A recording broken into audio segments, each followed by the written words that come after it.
This all went down back in my sophomore year at college. Finals week was killing us, you know?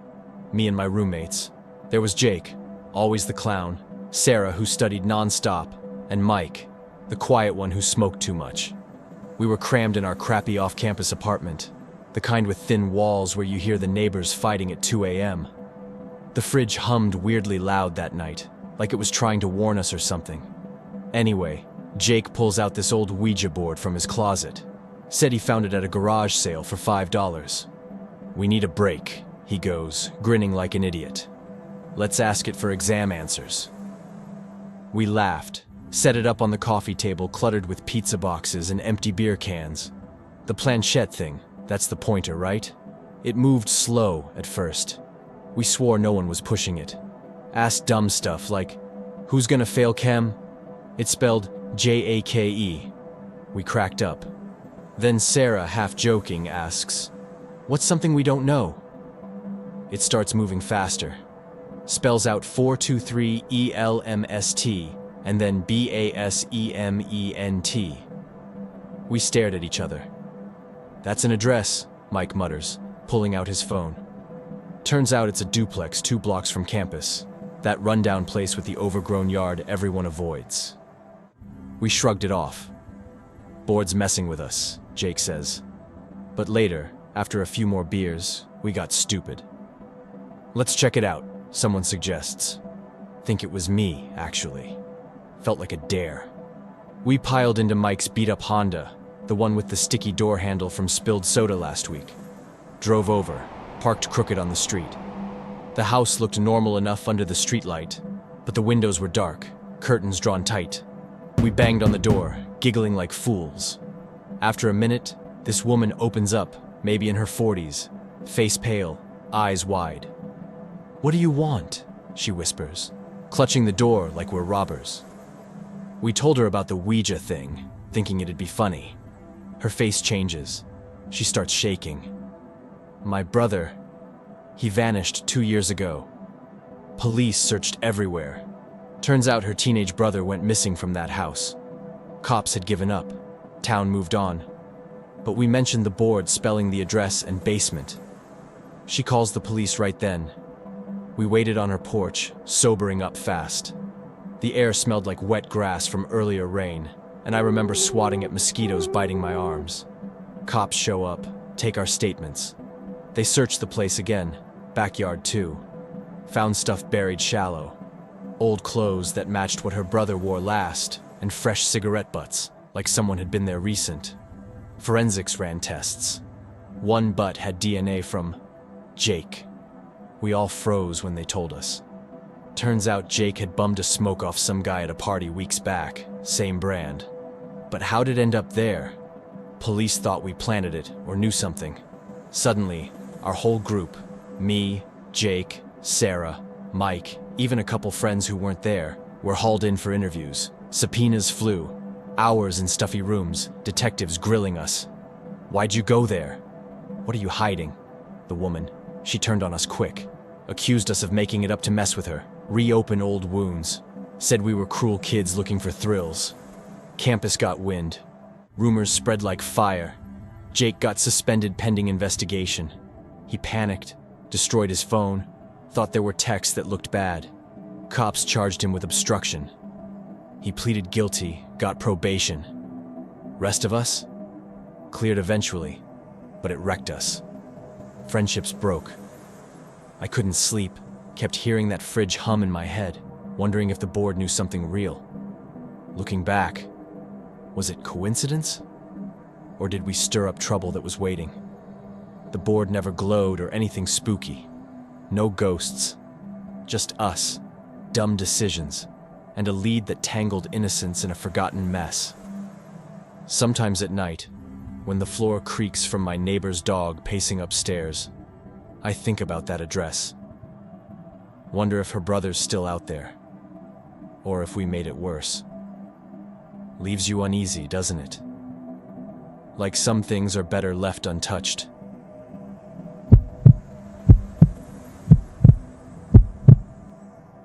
I'm Marcus. I was 23, broke graduate student living in this cheap apartment building downtown. You know the type. Thin walls, weird stains on the carpet. Rent that's still too expensive, but it's all you can afford. When I moved in, I met Jenny next door.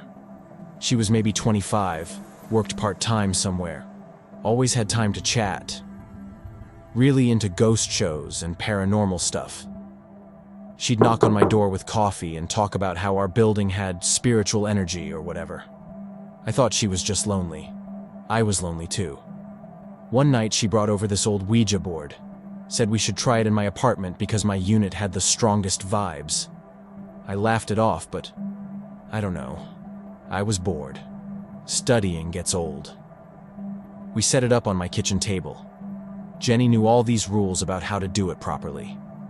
Light some candles, ask respectfully, keep your fingers light on the pointer thing. She seemed to know a lot about this stuff. The board started moving right away, spelled out DAVID over and over. Jenny got excited, said David was probably a spirit attached to the building. Then it started giving us apartment numbers. 3B, 2A, 1C. Then it got weird. The board would spell out personal stuff about our neighbors. Said Mr. Chen in 3B was going to lose his job. Said Mrs. Rodriguez in 2A was having marriage problems. Said the college kid in 1C was failing his classes. Jenny would lean in close and whisper things like, "David's really connected to this place," or "The spirits can see everything."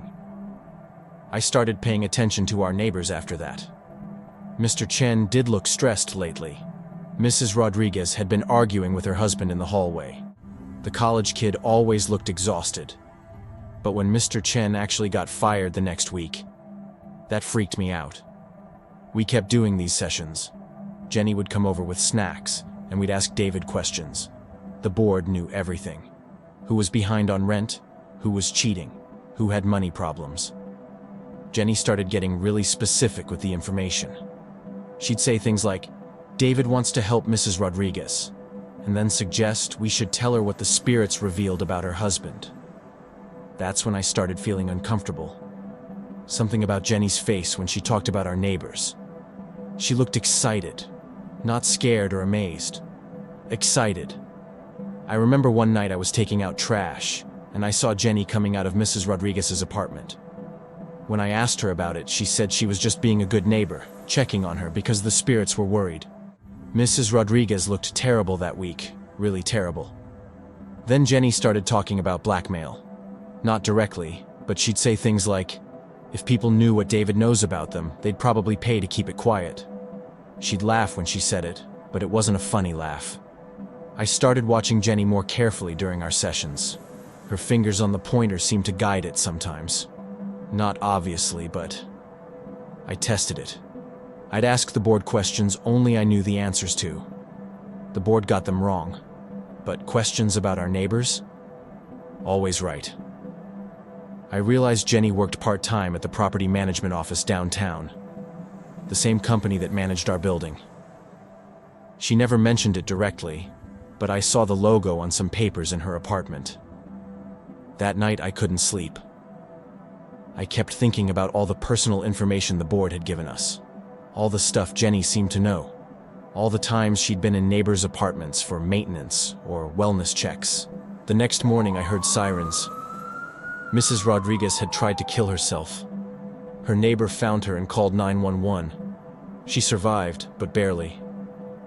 I confronted Jenny that afternoon, asked her directly about the property management job, about how she knew all this personal information about our neighbors.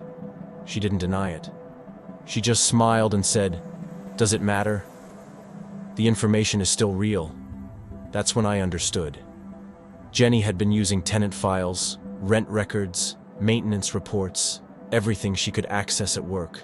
During those wellness checks, she'd probably gone through people's mail, their computers, their private stuff.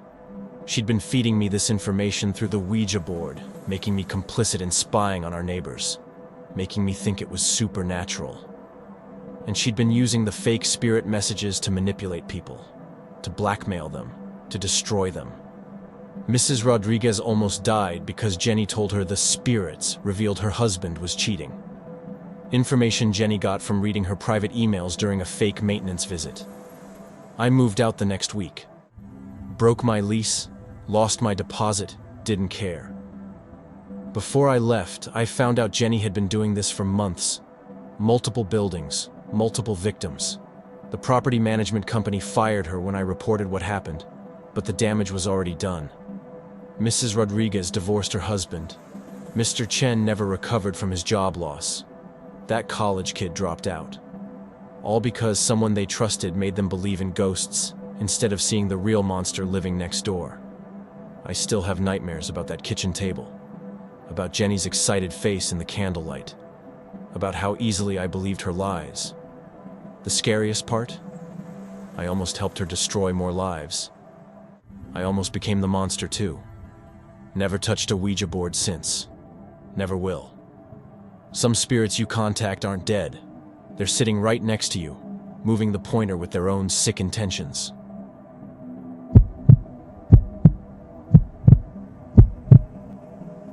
I'm gonna tell you something that happened to me about 3 years ago. I still get weird about it sometimes. My name doesn't matter.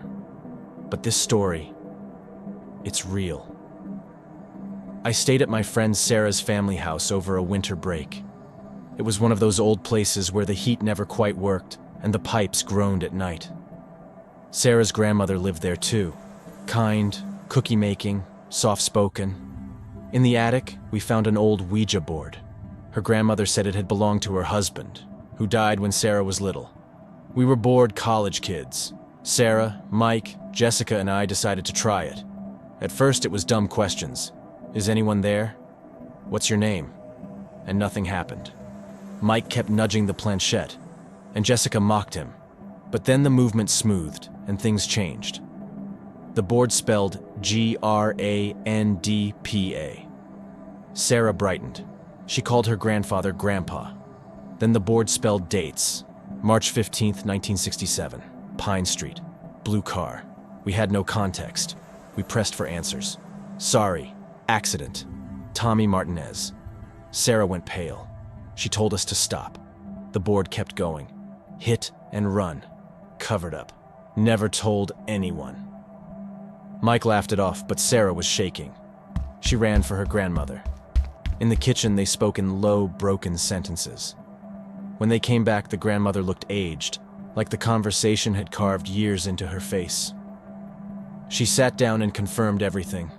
Her husband had been drunk in 1967, hit a child on Pine Street, and they had driven away. She said her husband and his brother hid the damage to the blue car. The brother died decades ago. Only 3 people had known: her husband, and the brother. They read about the missing child in the paper the next day. A family grieved without knowing why. It felt impossible. None of us knew these names or dates, yet the board spelled them. The house turned quiet and taut. Sarah tore through family memories, asking questions. Old conversations resurfaced. A shred of guilt here, a hushed tone there. Secrets that had been tucked, ignored, or rationalized for 50 years began to bleed out. The reveal broke the family. Sarah's father stopped speaking to his mother. Her uncle's shoulders drooped under a guilty weight. People accused each other or retreated into denial. The house that felt normal and warm became a battleground of shame and blame. Sarah wanted to find the Martinez family. Most had moved or died, but she tracked down Tommy's sister in a nursing home, a small, stooped woman who cried when Sarah told her what the board had said. She'd always wondered. That reaction cut deeper than any supernatural confirmation. It was the human cost of a secret kept. I still don't know whether anything on that board was from beyond or just from someone with knowledge in the room. The simplest explanation, someone moving the planchette, never fit neatly with how specific and private the details were. It felt like a slow, precise unspooling of a family wound that had been lying dormant. Sarah stopped talking to me after that. Her grandmother left the state. The old house was sold. Sometimes I think we opened a door that should have stayed shut. Some truths, when dragged into light, don't fix things. They break them. I threw away every Ouija board I saw after that night. Call it superstition if you like. I call it caution.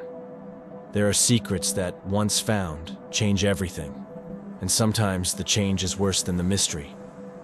I can't prove what we experienced that night, and maybe I'll be mocked for believing anything unexplained. But when you hear a family fracture and watch an old woman's face fold into regret, you don't need proof to know something terrible happened. Curiosity can exact a heavier price.